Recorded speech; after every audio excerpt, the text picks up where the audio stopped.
Today, all signs point to Browserbase being the next billion-dollar company, and it's a very different company than it was the last time you were on the podcast. Yeah. And then we launched it and it was okay. Maybe like a couple thousand weekly downloads. Yeah, so Stagehand does 2 million monthly downloads now at this point. And what were the actual tangible steps that you took to grow that kind of self-serve base? Like every startup has to overcome this initial momentum of getting people to care. And I think that's the hardest part of getting started is like, how do you make people care about what you're building on the internet? Only posting your brand content on LinkedIn, that's not going to be as effective. But if you're starting out by posting content about you and your unique story, that's going to go much better. I think you just have to constantly find a way to stand out from the noise. And the way to do that is by... For this episode, we're partnering with Delve. If you're at a point where you're spending way too much time on compliance, you should streamline that with AI automation. Delve can help you offboard SOC 2, HIPAA, and other compliance workloads to AI agents so that your team can focus on growth. It's fast implementation and it's enterprise-ready security compliance solutions. And you can use the link in the description to get $1,000 off. All right, Paul, welcome back. Omar, we're back. Number 3. Round 3. Number 3. Why? Well, it's been a year and a half, so obviously we're due for our trimesterly chat. Chat, where way too much has happened since the last time, so it feels like we got to start from scratch every single time. And I think every time we do this, I think we're in a new room too, which is great. So a new room, yeah. You keep growing, we keep growing, but we just raised our Series B back early this year in June. We announced it, and we're here now just catching up. I mean, a lot has changed. I feel like whenever I try and take a vacation in the AI space, a new model drops. Yes. So this has just been the fastest moving market that I've ever been a part of. And we got a lot to catch up on. A lot. Off the top of my head, you guys have kind of grown up as a company and now you're doing a lot of B2B, a lot of go-to-market stuff. You've spent a lot more time investing in your personal brand. So I've been seeing a lot of LinkedIn posts, and it's not like potentially the typical... too many LinkedIn posts. I don't know if there's a thing as too many LinkedIn. Too many Twitter, there might be, but it's also not like the typical kind of crappy ghostwriting stuff. You talk a lot about your life. You talk a lot about, having a business or having a really legit startup while also being married. And so there's some things I want to talk about there. And then lastly, one of the things that's most interesting to me is you've successfully built these sub brands. There's Director AI, there's Stagehand. These are all legit companies, not just one-off marketing experiments. But let's start from the top, right? Last time when you came in, you had just raised your seed a couple months after raising your pre-seed. And you kind of had decided, hey, we had this thesis. I wrote this really long memo. And now the company is clearly working. We had an MVP. You had a couple users. Where is it at today?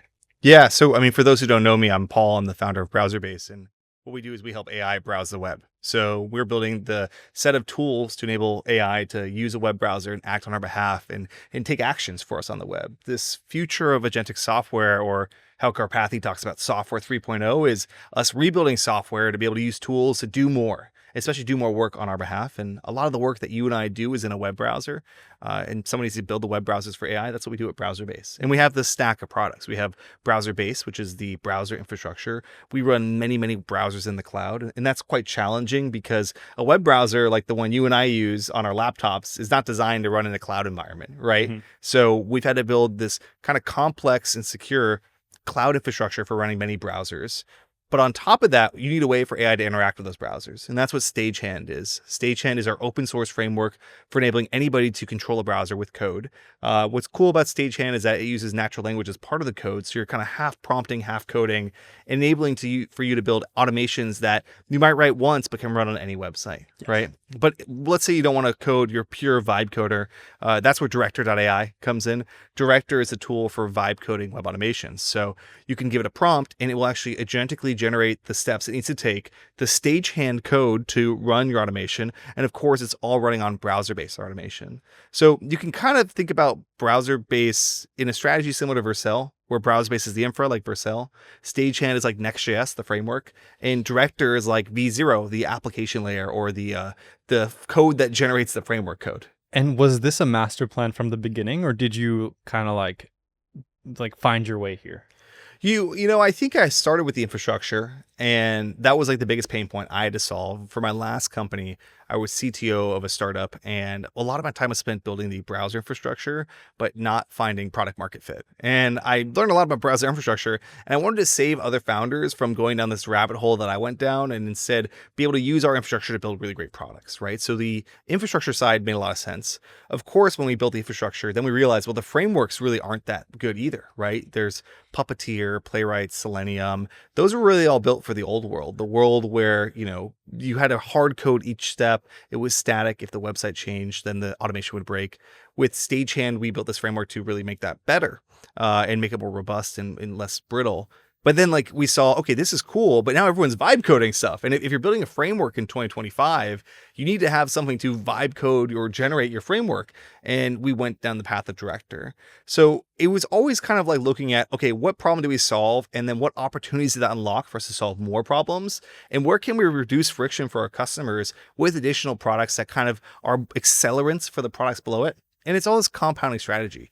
Every investment I make in Browserbase helps Stagehand and Director. Everything I make in Stagehand helps Director. So it really kind of multiplies the impact of my engineering work because every feature I ship makes 2 or 3 other products even better. But then how do you think about resource allocation? Because a lot of the reasons, one of the core reasons a startup fails after Series A is trying to have too many products and not doing a great job at any of them. Whereas it feels like you guys, I've used Stagehand. I've actually been building a lot of internal tools here at Aleph, and a lot of ways to abstract away things that used to use virtual assistants. And now I can actually kind of with good accuracy, use Stagehand for that. An example is we had a LinkedIn post that got 5,000 comments, and we wanted to scrape all the emails from that from those posts.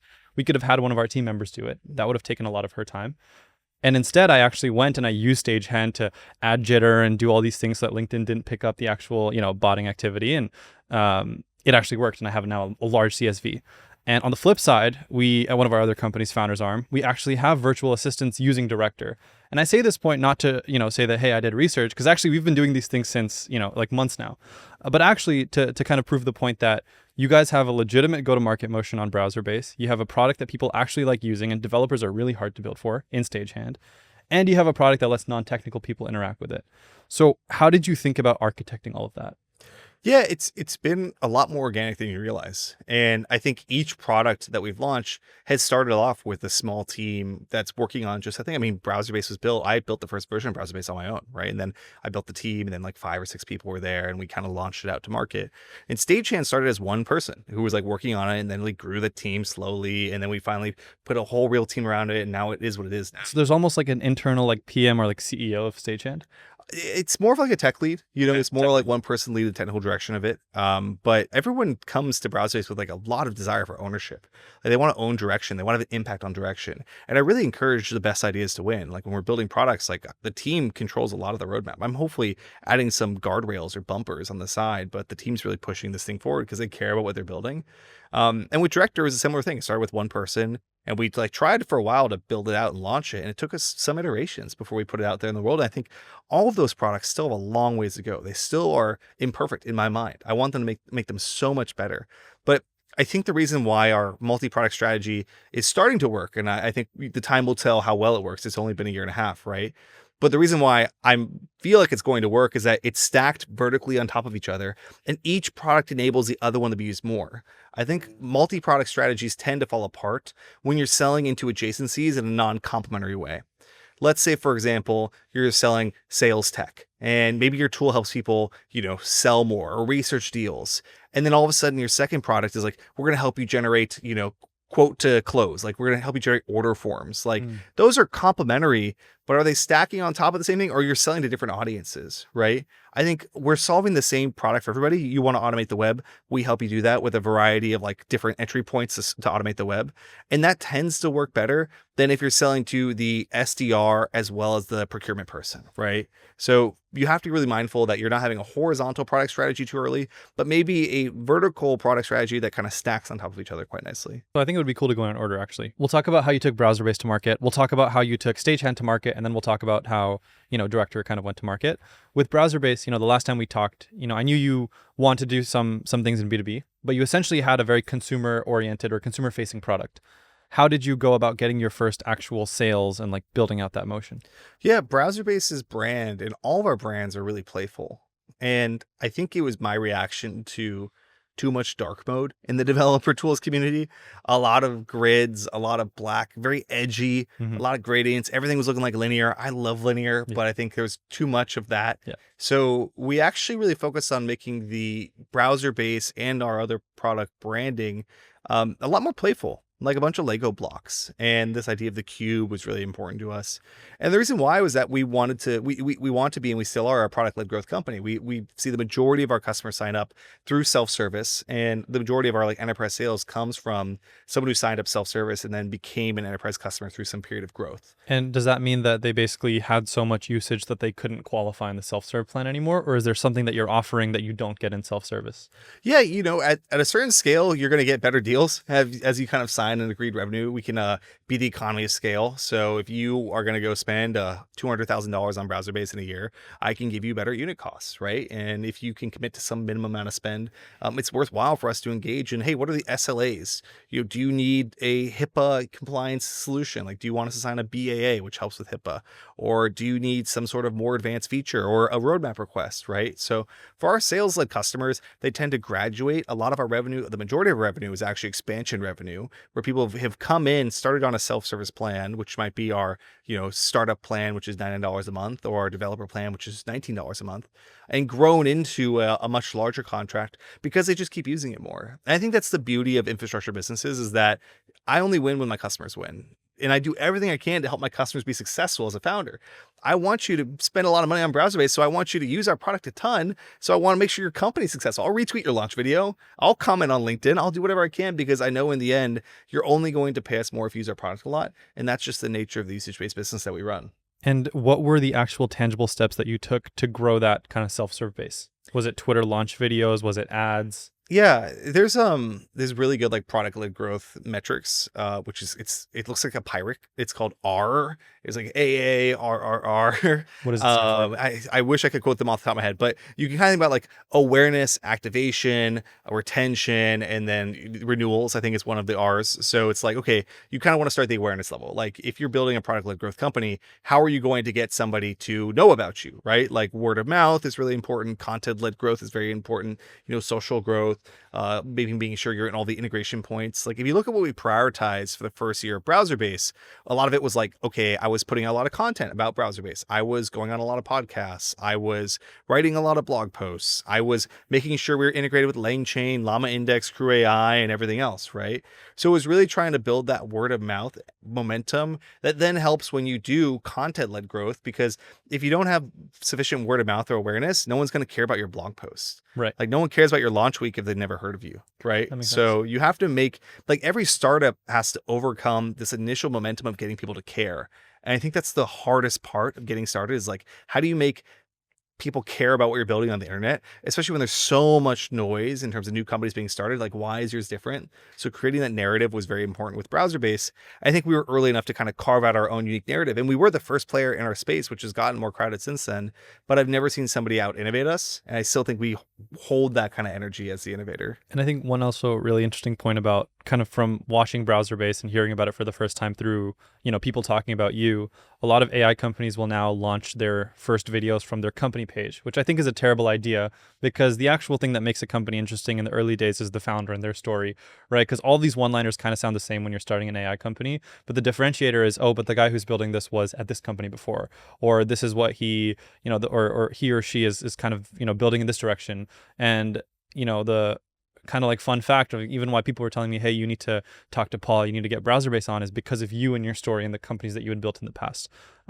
Which before we talk about, now Stagehand and Director, I've noticed kind of, as I mentioned, that you've been doing a lot more work in terms of LinkedIn and Twitter. And obviously, a lot of people like to diss on LinkedIn on Twitter, but there's no kind of secret that a lot of revenue comes from LinkedIn. Even, everyone on the team now, we have one KPI in our weekly stand-up, which is there are 4 people on the team who all have to post twice a week. So I'm curious, when you're thinking about the founder-led brand, founder-led marketing, how did you decide what your strategy on LinkedIn would be? Well, I think it's more than founder-led, by the way. I think people follow people, not brands, which is why a lot of the launches we do are from individuals. And it is more than just the founders. Like when you join Browserbase, you get that little red B next to your name.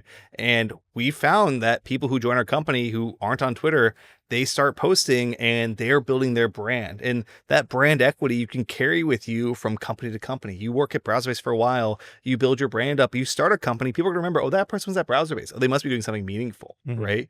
So it's been really important to me to let our team also build their brands and build their brand equity, because that is something that you get to carry with. And I care a lot about making a long-term impact on my team's career, the current and the alumni. So that's just one part that I think is really important. And it's also useful for our business because you have these not founders, but really important individuals who are making impacts and helping people perceive your company in a more human way, because we are a whole team. There's a lot of us there. Now, on LinkedIn, such a hot topic in my office. I hate posting on LinkedIn. It's so hard for me. Me too. Because I'm so Twitter brained, right? I spent all my time, like everything I do on Twitter is just so authentically me. And it feels like me. And none of that works on LinkedIn at all.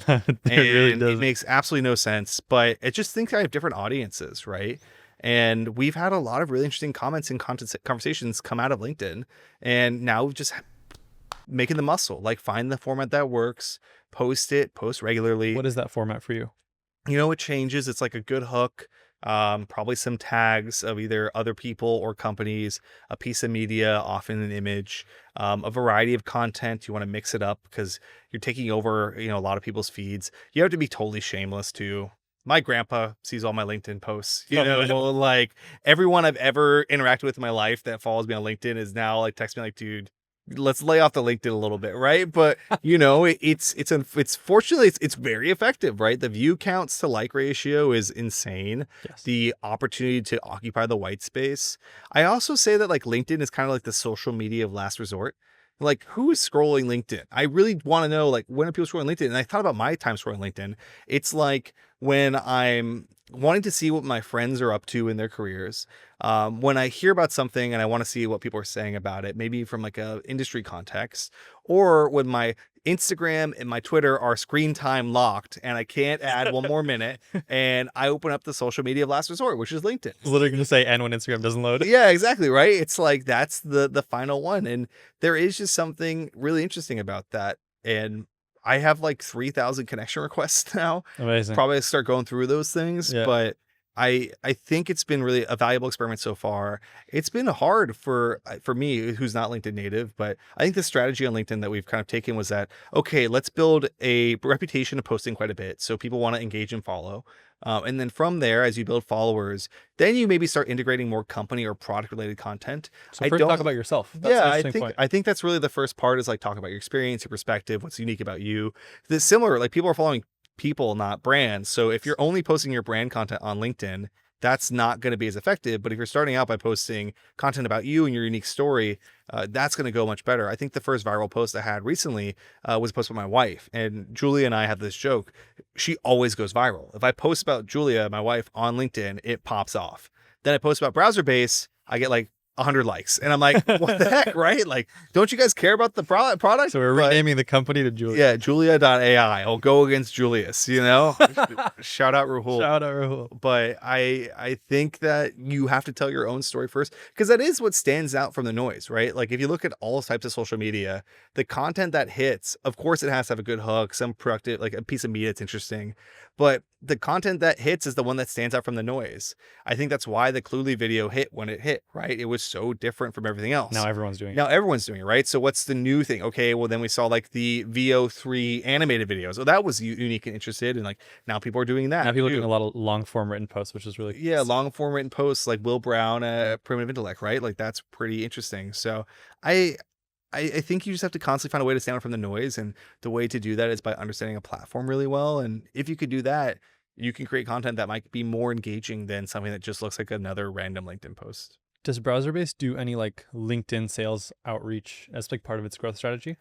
We do. We've been experimenting with this more. Early days. I don't think it's like a major driver, but it's promising. For us, like once again, we're very much product-led growth. So the goal is to, if you influence the awareness, there's some conversion here, right? Where if people see your post, some percentage will go visit the website. And if some people see the website, some will convert to sign up. And from that, some people will subscribe. And like, you're just constantly trying to increase those conversion percentages and then juicing the top of the funnel by whatever you can do. And mostly that's content-led. Are you running any retargeting ads against people who have visited your website? We're not. Yeah. We're actually pretty like basic on outbound. Really? I'd say that like we've been an entirely inbound revenue driven company for the entire time, and we are going to do more outbound. I just find that in the developer markets, like outbound is kind of a channel you have to take a lot of time to get good at. So we're taking our time with it, but we have a lot of inbound pipeline we're still going to work through. So once I run out of that, then I'll be looking for more channels. And so now to talk about actually what it's like to sell to the dev community, it's very different to launch like an AI company than it is to launch an open source tool. And what you did with Stagehand was the entire thing is open source. What was the initial, like, day 1 to day 100 of actually getting Stagehand out the door? Yeah, I don't think people realize how long it took Stagehand to kind of take off. Like I started building it in June 2024 with Jeremy Press. Yeah, like Jeremy was working on it while we were still in the original Solaris office that was super tiny. Like Browserbase had just launched self-service. The entire team was focused on the, infra product, and Jeremy and I on the side were jamming on Stagehand, and we really kind of co-created it then. And as more and more time went by, we brought in more people on the team. And it started to grow, and we did a formal launch with the Series A announcement in October, and then we launched it, and like it was okay. Like it kind of started to take off a little bit. What is okay at this point? Is that like a couple hundred? Is that a couple thousand? Maybe like a couple thousand weekly downloads. Like weekly downloads. Okay. Yeah, so Stagehand does 2 million monthly downloads now at this point. That's right. Incredible. So back in September or October, it was like a couple thousand. You can actually look at the NPM history to follow us along, right? And then like January, it started to click. Like I think we really figured stuff out. Like we made the product much better. There was just a couple like innovations that we started doing, like using this thing called the accessibility tree that really improved results. Models were also getting better. The computer use launch happened, or operator launched, and I think that really inspired more people. So that's when it really inflected more and more. But I think sometimes people might look at Stagehand as being an overnight success. But if you do look at the GitHub star history, it goes back pretty far. The first commit was in June. So Stagehand is just a year old now, but the majority of the growth happened in this past year. And I think we've laid down quite a bit of foundation for it. I mean, if you look at all the commits, it's all open source. You can see a lot of playing around with it. Like we changed a lot of the stuff about Stagehand, but we only open sourced it when we felt like it was ready. And that really kind of happened, later in 2024. Is it a different like managerial structure to launch an open source project than the typical closed source kind of like tool? No, not at all. I mean, it's just another engineering team, right? Just another engineering team. I think like Browserbase has about 3 engineering teams dedicated to it. Stagehand has 1, and Director has 1 as well. So I think like the fact that all of it's built on top of Browserbase, it is like a pyramid of resources. Like, as you go higher up the stack, you're gonna have less resources until things become more built out. But those also are like pretty linear in terms of like product launches, right? Like Browserbase came first, then Stagehand, then Director. So it's pretty straightforward. I think the Stagehand team doesn't have a hard time justifying their headcount at all. I mean, like they're building something very, very important, very successful.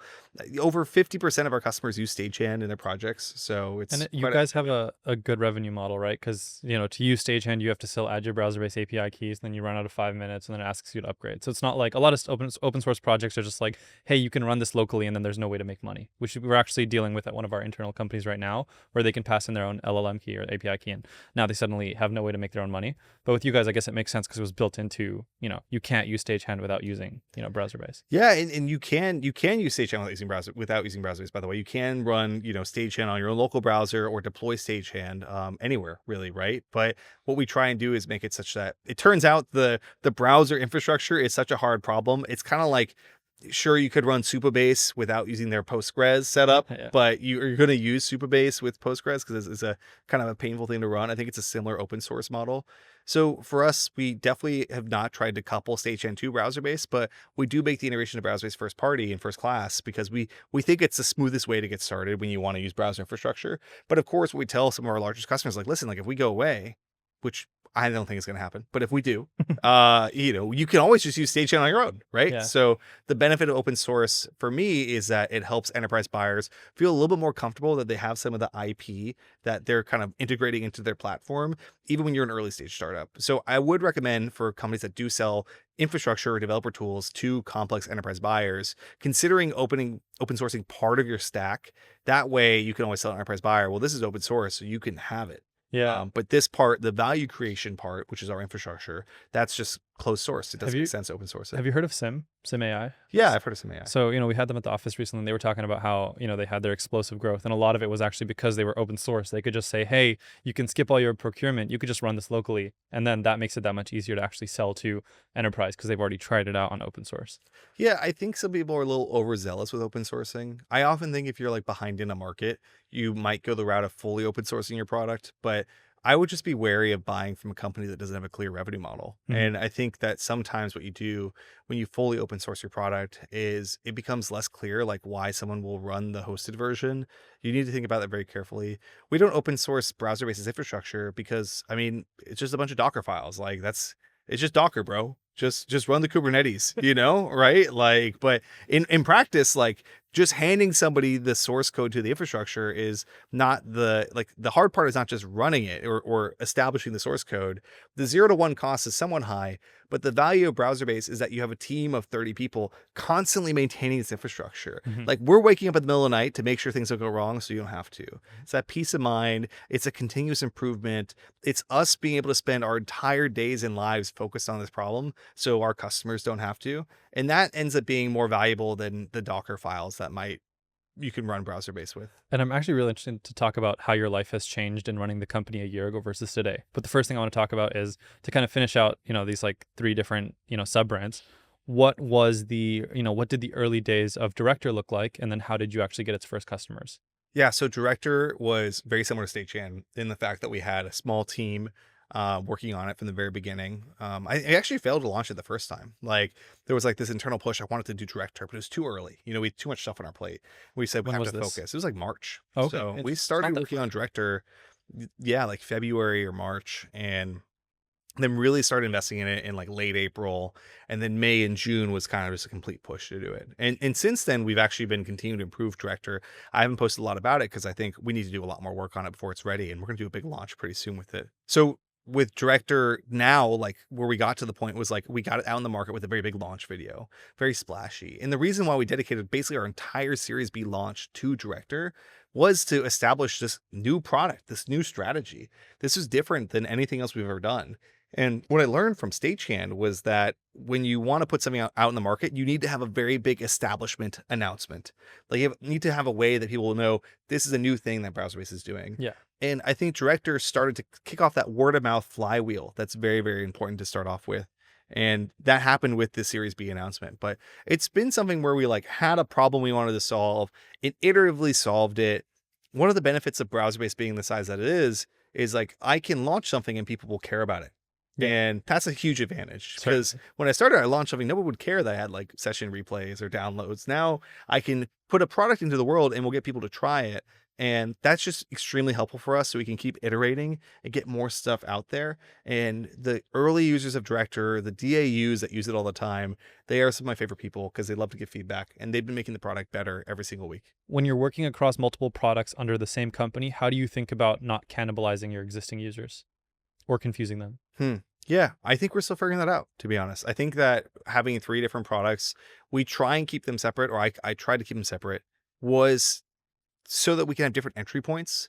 Like the idea is that like the person who enters on Director could have entered on Stagehand, but hopefully they have just as good of an experience with Director that might lead them to use Stagehand. Which is actually how I entered, right? Because I saw the Series B announcement. I tried using Director, and there's something about the way it's like displayed and set up where you're like, oh, I can actually watch the agent kind of like running these tasks in real time. I remember I had to put a 2FA code into Google, and that was like a moment for me. I was like, oh, wow, I'm like telling it what to do, and it is logging in for me, and it created like a Google form.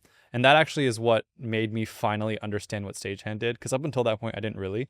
And then I started using Stagehand as a result of that. And now, like, I don't personally use Director, but I use Stagehand pretty much every day. And you use Browserbase underneath the hood. And I use Browserbase. This is a perfect example of why we did Director, right? Like, I felt like here's the problem that I've been trying to solve. I'm in an early market. Like, I think browser automation with AI is early. It's earlier than coding agents. It's earlier than like inference clouds, right? We're kind of in the same world as like the move to AI agents, and AI agents aren't fully there yet. Like I think it's an earlier market than like generative media is very much there, and people are doing a ton of generative media all the time, right? So I have to define this market, And the pro of that is like we get to go define it. The con of it is I'm also defining it for all my competitors. So I'm spending all this money teaching everybody about headless browsers. Then I have like 2 or 3 companies riding along beside it, right? But that's the downside of being, a first to market player, right? You have to kind of pull and educate your industry forward. There is a cost to being first to market. You might not always want to be first to market. Being second to market is actually a much more capital efficient way. That's what Apple does. Yeah, right. Well, you can be second to market and follow along in the steps, but you're not an innovator in that case, right? So innovation is expensive, but it's worth it if you can do it well and focus. And Director is really a product for me to try and educate the market in the way that I saw OpenAI's Operator did. Oh, I get it. Like OpenAI's Operator was really, really powerful because my mom understood what we did after seeing that. Like, oh, I told the AI to go control the browser and it did. It's like, great. But I'm not building Director to have Director be an Operator clone. Director builds agentic software.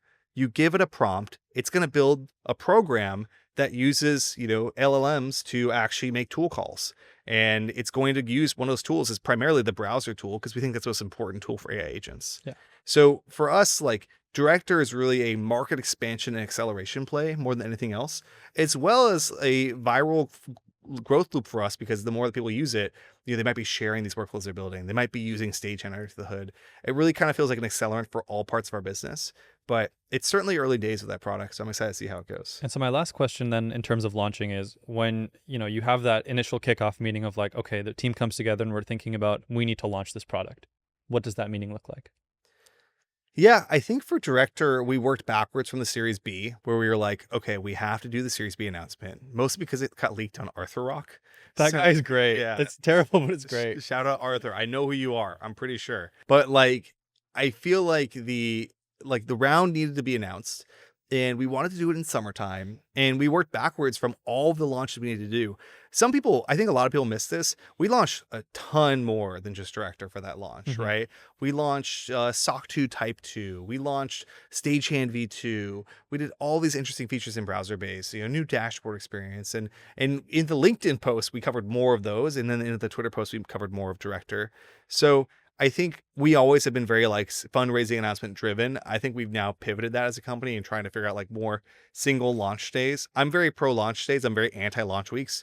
Nobody cares about your launch week, even if you're famous. Interesting. Wait, how do you define the difference beyond, okay, a launch day is one post and a launch week is a series of things? I think you only can hold someone's attention for one day or one really minute at a time. And if you have to get all of your energy behind one post to amplify it, it's just gonna be way more effective than a launch week. So I think the next launch from us coming soon, it's probably going to be a singular post that we put all of our energy into. That's a thread of a few different things that we're announcing. So actually, that's a really interesting point because we've seen people on, both sides of the spectrum. When you think about launch days, how do you think about, that person just might not have been on Twitter this day, or, a lot of our audience just might not have logged in or been online, or they might have seen it when they were like in the grocery line. And when you launch it again 4 days later, now they see it again.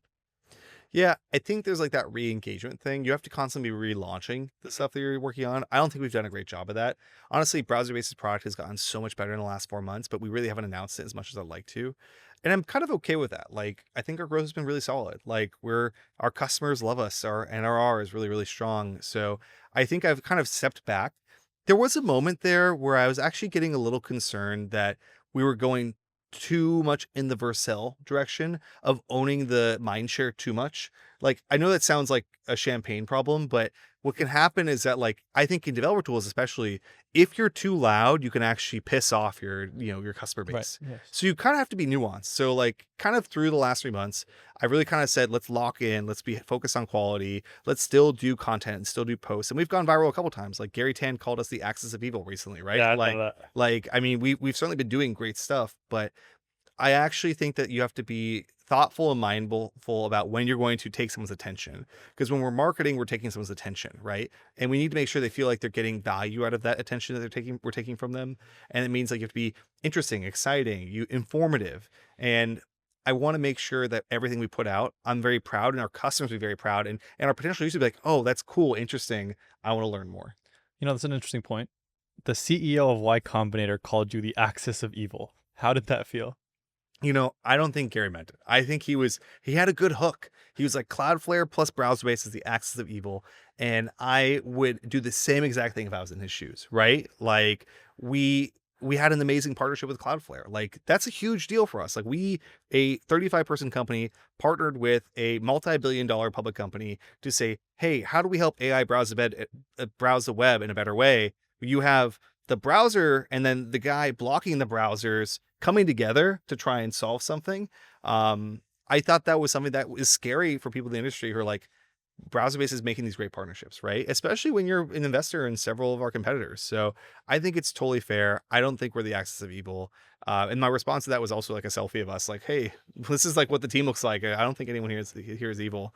But in the end, that whole post is about how do we help, AI agents browse the web in a trustful and reliable way. I think our relationship with Cloudflare, we can allow certain agents to be passed through, is going to be really meaningful. And that's one of the most important things that we do. We don't just solve, technology problems for our customers. We're building partnerships for our customers. And we're going to have quite a few more partnerships coming out that are really going to help our customers browse the web even better. When it comes to partnerships, how did you as a 35-person company actually land a partnership, such a public one too, with a multi-billion-dollar company? I think it was Twitter TMs to start out with, like I think I got to know Brendan on the workers team a couple years ago. And then we got to know Will a little bit more, Will Allen, who's the head of product. And, Dane has been very helpful. And I think the whole team, like they saw what we were doing and we wanted to find a way to partner. And this has been something that's been kind of in the works for a long time, but it actually really materialized as more and more, realization came around that like WebBot Auth, which is the framework that they're working on, is the right choice for a lot of agents. So we really want to put that together. And so who's coming up with like the initial, like, do you come up with a proposal? Do you come up with a deck? Like, what does that tangibly look like? Yeah, I think it starts with a conversation, which is like, okay, what are the goals? Like they have a program, we'd like to be a part of that program. We wanted to help make that program successful. I think something we'd tell our partners sometimes is just like, we are here to be an extension of your company into the AI developer world, right? We can help amplify this new feature proposal. WebBot Auth isn't exclusive to Browserbase. There are other companies that will be able to use WebBot Auth. So for us, how can we help be one of the first adopters, the early adopters? Our customers are early adopters, so therefore we should be early adopters of new technology. And how do we help evangelize this to our customer base, to our greater developer following, and try and show like, hey, we endorse this. This is the way we want the future to be. So I guess working backwards, finding things that we want to endorse and be behind and find a way to put our name behind them in a way. And you can only do that if you build a valuable brand. I was going to say, a lot of what you've built is a very technical leaning company, but a lot of what we've been talking about for the last almost hour is how do you build a brand? How do you act like a media company? And it sounds like that's something that, you can't live without if you're trying to build a company in today's generation. Yeah, I've seen peer founders of mine really be pure technologists. And I was that way for my first company. I was CTO. And my answer to all problems was writing code. And it turns out when you're building a business, your answer to all your problems shouldn't be writing code. It should be building the right business. And that often comes down to how do you build trust with, external parties? How do you build awareness of what you're working on? How do you get people to care? And I think I've learned a lot from like studying brand building. I'm really lucky my last company was in the creator economy because I saw a lot of amazing creators creating brands. And I learned a lot from those people. And a lot of the stuff I saw there, I've applied to Browserbase's branding. And a lot of the people I collaborate with frequently on our brand, they all come from consumer backgrounds. So I think to build a brand that's memorable and sticks, especially in a category that's not known for great brands like DevTools, you have to find the unique edge that really lets a company's identity stand above everyone else's. Today, all signs point to Browserbase being the next billion-dollar company, and it's a very different company than it was the last time you were on the podcast. I think it would be very interesting to hear about, less about the tech, less about the marketing. What does your week look like? Yeah, scaling from 10 to 50 people has been much different from year one, which was scaling from 1 to 10. And transparently, very, very hard. Like I am in the worst shape of my life. I look tired, right? Like, and I look at my other founders that have been along the same journey. I'm lucky there's like a few other companies that have been growing at the same pace as Browserbase. And I catch up with those guys once in a while and everyone looks like shit. Like everyone is really in rough shape, right? And I think that's really important. I've said this before that I think a lot of people hear that like building a company and scaling a company, it's hard, but I don't think they understand how hard that can be. Like think of the hardest thing you've ever done. Maybe it's running a marathon. I've run 3 marathons. I've done an Ironman. I've done those kind of hard things. This is like miles harder than that. And it takes every ounce of, your life to do it. I mean, all I do is like go to work, hang out with my wife, and like sometimes go on a bike ride. Like that's kind of my life right now. So my week is really all consumed by work and really being in service of the company, especially as a solo founder. I think like I love what I do though. It's worth every single like amount of hard effort. I want to make that clear, but I also don't want to like sugarcoat the difficulty of scaling a company. And what is your split between like deep work problems and like people being upset problems? Yeah, it's never like people being upset. I mean, so look at it this way. When you have a company of like 50 people, we all have like one bad week a year, right? Like you do, I certainly have, maybe I have two sometimes, right? When you have 50 people work at your company, somebody's bound to have their bad week of the year that week, right? And it's your job to help out. Like, okay, oh no, like something happened with my cat, or I have to go home for a family thing. And like you're gap filling still at this stage because you don't have a team that's large enough to like fill in the gaps extremely well. And that's no fault of the team, but if you're hiring at the right pace that we're hiring at, like everyone is already pretty have full plates. So your job is to jump in where needed to help close that customer deal, to fight that engineering fire. And I think a lot of your life at this stage, because, you know, at least for Browserbase, we're still, 35 people, is not, your time isn't controlled by you as much as you'd like it to be. And I think that changes as things go on. But for us, I love it. Like I get to jump around across our entire business. Like right now I'm completely running engineering. I have 25 direct reports. I'm going Jensen mode. Oh, seriously? I had no idea. Yeah. So like that's been a lot, but it's great because our product quality has gone up so much in the last 3 months. Right. So I think at every stage of a company, like 1 to 10, you can pretty easily manage. It's like a team, right? Like you can know everything that's going on. From 10 to 50, you can still know everything that's going on, but you actually you become time bankrupt much faster than I've ever experienced. So a lot of my day is like triaging, like what's top of mind, what's important. I try and make sure I'm getting touch points with every team so I understand what's happening with them. And then I'm hopping into customer calls. I'm jumping on engineering fires if there are any. I'm hiring a lot. The big paradox with hiring is that hiring is so time intensive, but if you don't do hiring, then you don't actually resource the team. So it's like so brutal to like dedicate time to it when you're underwater. But if you don't do it, you become more underwater. So balancing hiring has been very important.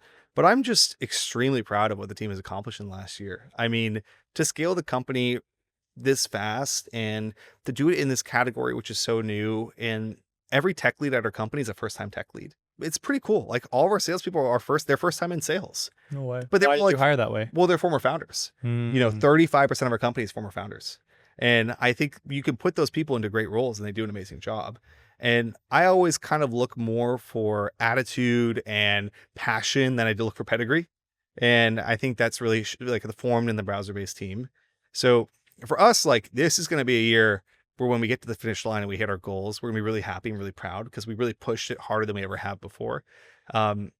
Every quarter has been the best quarter ever at Browserbase. So that means you got to keep going. And next year is going to be an even bigger year for us. But I think by the end of the year, we're gonna have the team in place to really do even greater things than we do right now. That's incredible. When you're hiring a team that is so kind of like high agency focused, kind of founder focused, what is your like actual system for triaging what you have to do that day? Is it just like a long running Notion list? You text yourself on Slack? I've actually come up with a system that I don't think I've seen many people do before, and I really love it. Let's hear it. Okay, so at Browserbase, we have a blocked by Paul channel. So if you have something that's blocked by me, you put it in the blocked by Paul channel. And what's kind of nice about it is that there are sometimes other people in the company who can solve your problem that can then respond. So sometimes there's other people resolving things in the blocked by Paul channel. That's awesome. And I also think it like adds a layer of like observability or visibility into what you need. Like I think if people were just DMing me for things all the time, then like people wouldn't realize how much stuff's coming in. But actually it's a great way for leaders at our company to see, oh, here's where we need to add more systems. And I highly recommend any solo founders have a blocked by founder channel. I even experimented, like what if we all had blocked by channels and we could all see each other's blocked? That's cool. It's not going to scale for like 50 people, but at least for now, blocked by Paul is kind of like my living to-do list, and team is all behind it together. It's kind of nice. I sometimes put stuff in there for myself. Everyone looks at the notification. They're like, "What's going on?" I'm like putting in like go to Trader Joe's. You know, like I'm throwing stuff in there. It's my living to-do list. That's awesome. If you were to go back to 8 months ago and give yourself advice to set you up for the coming months, what would that be? It's a good question. I haven't really thought about it yet because I haven't reflected enough on this year. It's just been a whirlwind. But in the end, like clarity drives output. So being extremely clear about what we're working on, why we're doing this thing, why we're making this hire, it's going to increase the success of that idea, or the success of the decision you're making. So whenever I feel really clear about why we're doing something, it ends up being pretty good. But when I've been like less clear, it's been a bit of a waste of time. And so I need to continue to chase clarity because in these time constrained 8 months of scaling 5x across everything in our business, you can't afford to have distractions. You have to focus on the things that are going to work, and the things that are clear to me at inception, hiring that person, doing that project, launching that video, like those things that feel really, really clear, they almost always hit. And you kind of have to keep looking for those clear things to keep building. That is great. That is so true. Thanks for coming on, man. We'll see you at the sea. See you at the sea.